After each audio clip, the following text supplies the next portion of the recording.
India और USA ये दोनों दुनिया की दो अपोजिट साइड्स है, जगह में भी और सिचुएशन में भी। करंटली इंडिया की जीडीपी $4 ट्रिलियन की है और अमेरिका की $29 ट्रिलियन की। साफ दिख रहा है कि इन दोनों में 7 गुना से भी ज्यादा का फर्क है। पर आज से करीब 1000 साल पहले इंडिया इस पूरी दुनिया की सबसे बड़ी जीडीपी थी। एक इकोनॉमिक हिस्टोरियन एंगस मेडिसन के हिसाब से इंडिया के पास इस दुनिया की 35% जीडीपी थी। पर क्यों इंडिया की जीडीपी इतनी तेजी से नीचे चली गई? क्या ऐसी चीज है जो यूएसए को ताकतवर बनाती है? यूएस डॉलर का यूज दुनिया में इतना क्यों किया जाता है? ऐसे सवाल कुछ दिनों पहले मेरे दिमाग में चल रहे थे, जिनका जवाब मुझे मिल चुका है। आज के इस वीडियो में मैं आपको वही शेयर करने वाला हूं। About the dollar. It seems China has declared a war on the greenback. Will be charged a 150% tariff. Widen the global trade war he started since retaking the White House. Given a fair chance, Americans have never, ever, ever, ever let their country down.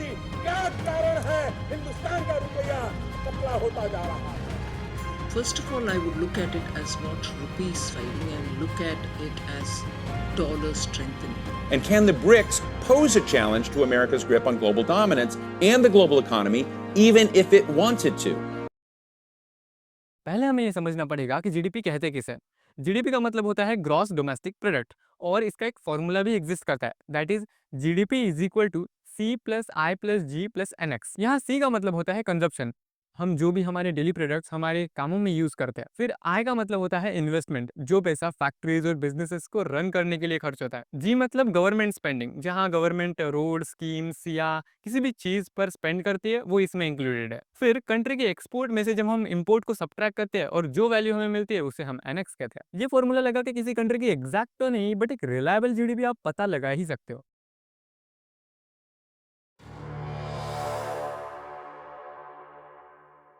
US आज सबसे बड़ी economy है, पता है क्यों?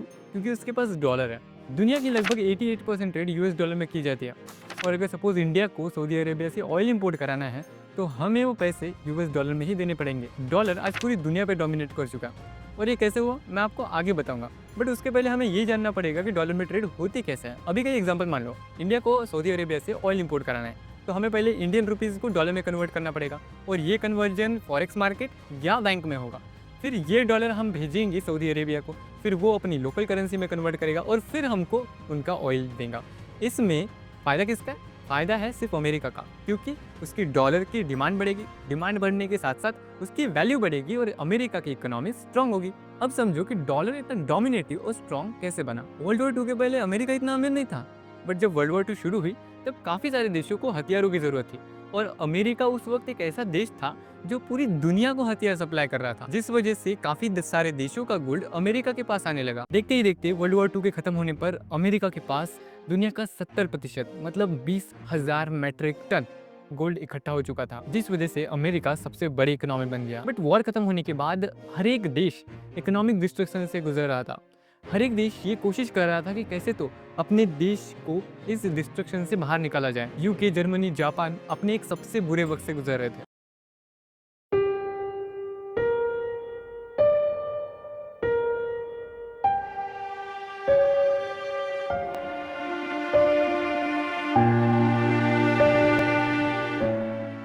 उस वक्त USA ने एक अहम फैसला लिया।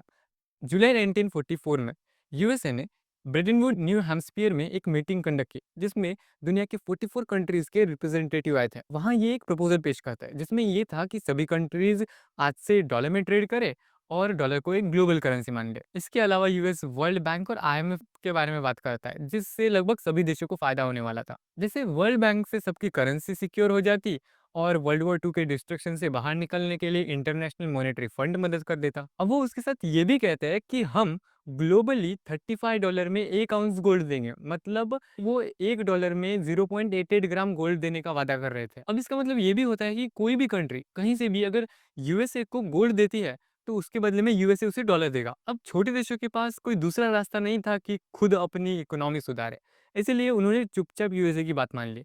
अब जब सभी देश इनकी बात मान रहे थे तब किसी ने अपोज भी नहीं किया, और सभी देशों ने इस मीटिंग में ग्लोबली इंटरनेशनल करेंसी डॉलर को डिक्लेयर कर दिया। अब डॉलर से ही इंटरनेशनल ट्रेड होने लगी, डॉलर का यूज़ मार्केट में बढ़ गया, जिस वजह से काफ़ी सारी कंट्रीज डॉलर को स्टोर करने लगी। Dollar came to dominate trade after World War II. The US was the biggest economy in the world. Other countries were trying to rebuild. and the dollar, it was stable and plentiful. But यहाँ पर एक problem आ जाती है।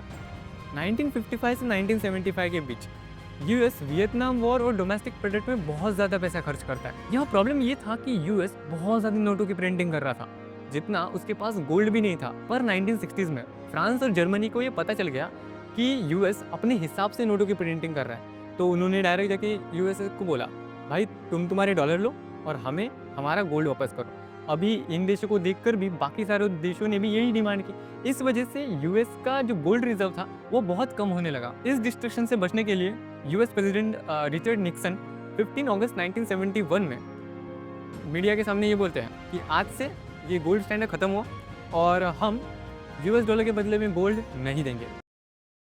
The strength of a nation's currency is based on the strength of that nation's economy. And the American economy is by far the strongest in the world. I have directed the Secretary of the Treasury to take the action necessary to defend the dollar against the speculators. अब ये सभी countries के लिए एक बहुत बड़ा shock था, इसीलिए इसे निक्सन शॉक भी कहते हैं, जिस वजह से यूएस में इन्फ्लेशन बढ़ने लगा और डॉलर का स्टेटस गिरने लगा। उस वक्त सऊदी अरेबिया में ऑयल मिलता है और ये बात यूएसए को पहले से ही पता थी और यूएसए उस वक्त सऊदी अरेबिया से एक नया एग्रीमेंट करता है। एग्रीमेंट ये था कि सऊदी अरब ऑयल डॉलर में ही बेचेगा और वो ट्रेजर बॉन्ड और स्टॉक्स में इन्वेस्ट करेगा। इसके बदले में यूएस सऊदी अरब को मिलिट्री प्रोटेक्शन देगा और उसके इंफ्रास्ट्रक्चर और वेपन में इन्वेस्ट करेगा। इसे कॉमनली पेट्रो डॉलर डील कहते हैं और ये पेट्रो डॉलर डील सभी ऑयल रिच कंट्रीज पर एप्लीकेबल थी, चाहे वो रशिया हो या कुवैत। ये डीटी यूएस के लिए एक पावरफुल ग्रोथ लेकर आए। कैसे, बताता हूँ। अब सभी देशों को ऑयल की जरूरत तो थी और उनके पास डॉलर भी पहले से था, तो उन्होंने उस डॉलर के बदले ऑयल इंपोर्ट करा लिया। इससे डॉलर फिर से एक पावरफुल करेंसी बन के उभरा। तो सवाल उठना चाहिए ना यार कि इतने सारे देश है, इनमें से कोई यूएस डॉलर का विरोध क्यों नहीं करता? तो इसका जवाब शायद आप ही के पास। साल 2000 में इराक ये अनाउंस करता है कि हम हमारा ऑयल डॉलर के बदले में यूरोज में बेचेंगे।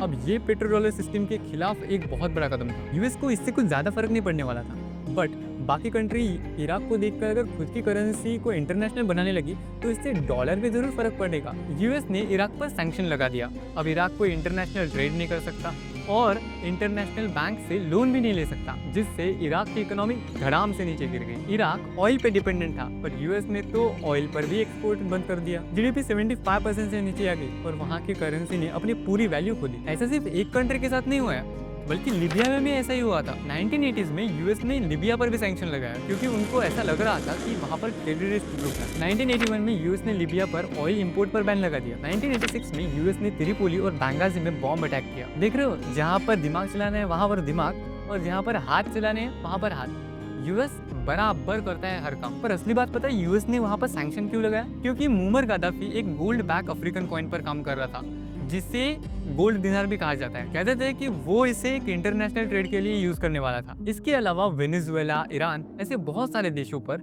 यूएस ने इसी वजह से सैंक्शन लगाया। अब कोई ऑल्टरनेट रूट की तरफ मुड़ने का मतलब है टोटल डिस्ट्रक्शन। पर क्या डॉलर हमेशा डोमिनेट करेगा? आंसर है बिल्कुल नहीं।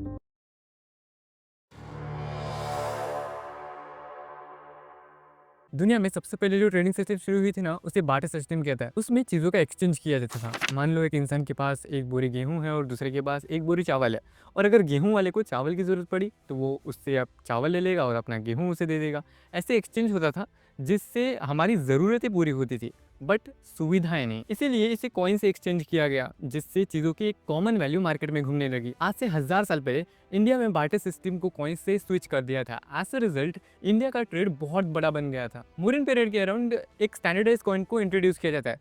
उसमें क्या होता था ना कि सिक्के पर कोई सिंबल या तो राजा का चेहरा बना हुआ होता था, और ये नॉर्मली सिल्वर या कॉपर के कॉइन होते थे। गुप्ता पीरियड में एक गोल्डन कॉइन को इंट्रोड्यूस करते हैं। उस सिक्के को दिनार कहा जाता था। सालों तक करेंसी मॉडिफिकेशन दिखाती रही और बदलती रही, बट 16th सेंचुरी में शेर शाह सूरी इन्होंने अपना एक नया कॉइन इंट्रोड्यूस किया जिसका नाम था रुपया। रुपया का मीनिंग संस्कृत लैंग्वेज में एक सिल्वर कॉइन होता था, वहां से इसे नाम दिया गया। इसके बाद आया मुगल पीरियड, और यहाँ पर रुपये की जगह पर यूज होती थी मोहरें, जो कि बहुत दूर दूर तक फैली हुई थी। बाद में 17th सेंचुरी में ईस्ट इंडिया कंपनी स्टैब्लिश होती है।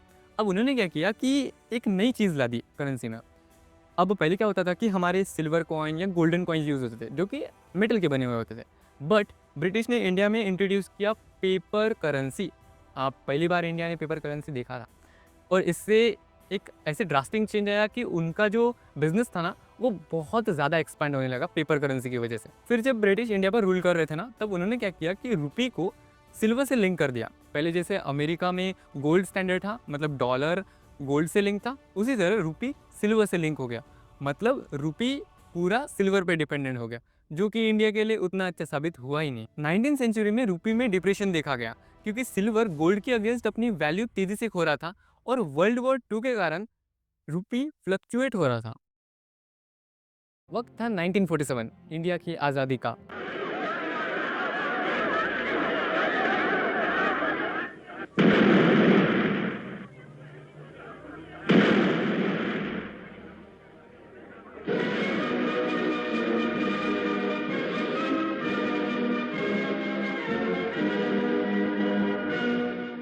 और पता है, इस वक्त इंडिया का 1 रुपया $1 के बराबर था। पर समय के साथ साथ इंडिया में इंडस्ट्रीज बढ़ी, पॉपुलेशन बढ़ी, बट रुपए की वैल्यू गिरी। 1966 में 4.79 रुपीज़ $1 के बराबर था। फिर उसके बाद India China war, India Pakistan war और ड्राफ्ट इन 1966, ऐसे बहुत सारी मुसीबतें इंडिया पर एक ही बार आ गई, जिस वजह से इंडिया की इकोनॉमी फिर नीचे चली गई। अब 7.5 रुपीज़ $1 के बराबर था और आज 85 रुपीज़ $1 के बराबर है। पहले देखकर ऐसा ही लग रहा है कि डॉलर अपनी वैल्यू कभी नहीं खोएगा और हमेशा पूरी दुनिया पर डोमिनेंस करेगा। बट व्हाट इफ आई से कि आने वाले कुछ डिकेड्स में शायद डॉलर के पास उतनी पावर नहीं रहे जितनी आज है। Yes, it can be true, because आजकल डी डॉलराइजेशन वर्ड हमें बहुत ज़्यादा सुनने में आ रहा है। डी डॉलराइजेशन मतलब डॉलर पर डिपेंडेंस कम कर देना। अब कोई कंट्री ऐसा नहीं कहेगी कि आज से मैं डॉलर को एक्सेप्ट ही नहीं करूँगा, डॉलर में मैं ट्रेड ही नहीं करूँगा। ऐसा अगर किया ना तो अमेरिका वॉर छेड़ देगा। तो कंट्रीज़ क्या करती हैं, डॉलर में ट्रेड करना कम कर देती है। पहले वो ट्रेड कुछ लोकल करेंसी में करेगी, खुद की करेंसी को दूसरे तक पहुंचाएगी, एक्सपोर्ट करेगी, जिससे हमारा डिपेंडेंस डॉलर पे कम होता जाएगा। And that is what de dollarization. Video के अंदर हमने देखा कि लीबिया डॉलर को छोड़कर दिनार में इंटरनेशनल ट्रेड करने वाला था, बट यूएस ने उस पर सैंक्शन लगा दिया। बट क्या तुम्हें पता है कि 2014 में रशिया और चाइना ने करेंसी स्वैप डील साइन की है, जिसमें रशिया और चाइना डॉलर को छोड़कर यॉन और रूबल्स में ट्रेड करेंगे, जो कि उनकी करेंसी है। इससे डॉलर को थोड़ा इम्पैक्ट पड़ेगा, बट डॉलर को इनसे ज़्यादा खतरा ब्रिक्स से है। हाल ही में ब्रिक्स की समिट हुई थी, उसमें क्या था कि बहुत सारे देशों ने करेंसी के ऊपर बहुत बातें की, बट सबसे ज़्यादा कंट्रोवर्शियल पता है क्या है? उस समिट में व्लादिमीर पुतिन के हाथ में एक नोट थी। अब उस नोट पर ब्राज़ील, इंडिया, रशिया, चाइना और साउथ अफ्रीका, इन सभी के नेशनल फ्लैग्स की पिक्चर थी। जब ये फ़ोटो बाहर वायरल हुई ना, तब सभी लोगों को ये लगने लगा कि शायद ब्रिक्स खुद की एक करेंसी को लॉन्च करने वाले हैं इंटरनेशनल ट्रेड के लिए। और ऐसा हुआ तो डॉलर तो कमज़ोर हो गई और उसके साथ साथ यूएसए भी कमज़ोर होगा। रिसेंटली डोनाल्ड ट्रंप ने भी एक ब्रिक्स को वार्निंग दी है कि भाई अगर तुम इंटरनेशनल ट्रेड के लिए कोई दूसरी करेंसी यूज़ करते हो यूएस डॉलर के अलावा, तो हम सभी ब्रिक्स देशों पर टैरिफ लगाएंगे। The first thing I said is any BRIC state that even mentions the destruction of the dollar will be charged a 150% tariff. Tariff का मतलब होता है कि अगर किसी दो कंट्री के अंदर ट्रेड हो रही है तो गवर्नमेंट कुछ परसेंट टैक्स लगाते हैं दूसरे पर, तो that is called in tariff. But BRICS एक छोटा ग्रुप नहीं रहा, आज इसमें लगभग 10 कंट्रीज हैं। Brazil, India, Russia, China, south Africa और 5 नए देश, इजिप्ट, इथोपिया, ईरान, सऊदी अरब और यूनाइटेड अरब एमिरेट्स। ये सभी ब्रिक्स कंट्रीज दुनिया की 48.3% पॉपुलेशन है और दुनिया की 35% जीडीपी इनके पास है। यूएस को इन सभी देशों को धमकी देना या सैंक्शन लगाना ये कोई इजी बात नहीं है। कुछ सालों से सऊदी अरब यॉन में ऑयल बेच रहा है, इससे पेट्रो डॉलर सिस्टम कमजोर होती दिख रही है। बट तुम्हें एक इंटरेस्टिंग बात बताए, कुछ सालों से इंडिया गोल्ड कंजर्व करने में बहुत तेज हो गया है और आज ये 8th largest gold holding country बन चुका है। ये सब गवर्नमेंट लेवल पर है, मतलब जो गवर्नमेंट खुद के पास सोना रखती है या तो वो ट्रेड करती है, वो ये दिखाता है। आज लगभग इंडियन गवर्नमेंट के पास 840 मेट्रिक टन सोना है, जिस वजह से इंडिया 8th पोजीशन पर है। पर अगर हम house hold, temple, government gold in सबको कैलकुलेट करें ना, तो शायद ही कोई कंट्री हमारे आसपास आ सकती है। आज लगभग 25,000 मेट्रिक टन गोल्ड हमारे इंडिया में है, जिससे हमें ये पता लगता है कि इंडिया सोने की चिड़िया आज भी है। वेल, आज कोई गवर्नमेंट अगर गोल्ड का इंपोर्ट बहुत तेजी से बढ़ा रही है तो ये ध्यान देने की बात है, क्योंकि कुछ साल पहले ईरान ने भी गोल्ड का इंपोर्ट बहुत तेजी से बढ़ा दिया था, क्योंकि उन्हें अपनी खुद की करेंसी इंटरनेशनल मार्केट में उतारनी थी। बट क्या इंडिया ब्रिक्स के साथ कोई एक नई करेंसी बनाने में लग चुका है? वेल, इसका जवाब कोई नहीं दे सकता, बिकॉज अभी भी फिलहाल इंडिया में ने ये कहा था कि हम डॉलर के अपोज में कोई करेंसी तो लाने नहीं वाले। अब ये देखना पड़ेगा कि ब्रिक्स अपनी इंटरनेशनल करेंसी को इंट्रोड्यूस करता है या नहीं। इंडिया जिस तेजी से वर्ल्ड फास्टेस्ट इकोनॉमी बन चुका है, ये कहना गलत नहीं होगा कि आने वाले 50 या 60 सालों में इंडिया के पास कोई ऐसी करेंसी हो जो डॉलर को बीट कर पाए, पर अभी इसके लिए बहुत ज़्यादा वक्त है। पर अगर आपके पास थोड़ा सा वक्त होगा तो डिस्क्रिप्शन में दी हुई लिंक से मेरे रिसर्च पेपर को ज़रूर पढ़ लेना, जिससे आपको थोड़ी ज़्यादा एक्स्ट्रा इन्फॉर्मेशन मिलेगी। अंत तक देखने के लिए धन्यवाद, और हमारी मुलाकात फिर से इसी मोबाइल नामक यंत्र पे होगी, इसलिए चैनल को सब्सक्राइब ज़रूर करना और एक नई वीडियो के साथ हम फिर लौटेंगे। तब तक के लिए जय हिंद।